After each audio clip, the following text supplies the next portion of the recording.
ang pag-aasawa.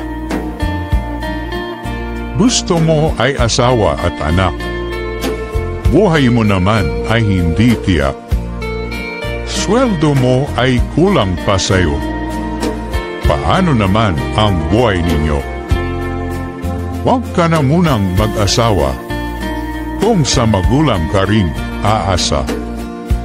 Huwag na silang pahirapan pa sa kalokohan mong ginagawa. Huwag sa magulang mo isisi kung ang buhay mo ay di umigi. May kani-kanyang mga gampanin, kaya buhay mo ay pagbutihin.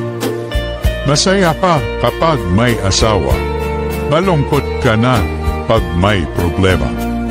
Gastusin mo ay patong-patong na, mga anak ay dumarami pa. May panahong magsasawa siya at bigla-biglang haawayin ka. Ang pagmamahal tila wala na. Sikapin mo nang pagtiisan pa. Ang baktol niya ay pagtiisan. Huwag mo naman yan idahilan. Marami namang paraan diyan. Hindi ba't may baho pa rin naman? Iwasan na ang patikim-tikim.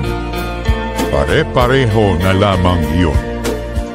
Kahit maputi pa o maitim, may maaamoy ka pa rin doon. Kakaiba talaga ang langhap kapag nalulunod ka sa sarap.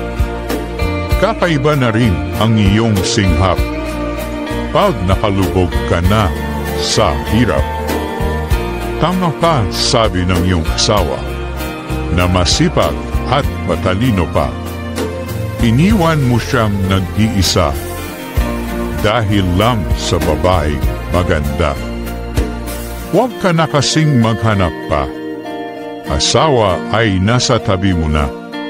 Sadyang daraan sa pagdurusa, nasa pagtanda nyo ang ligaya.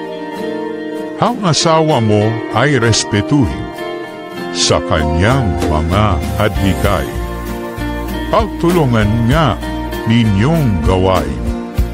Mga pangarap nyo ay tuparin.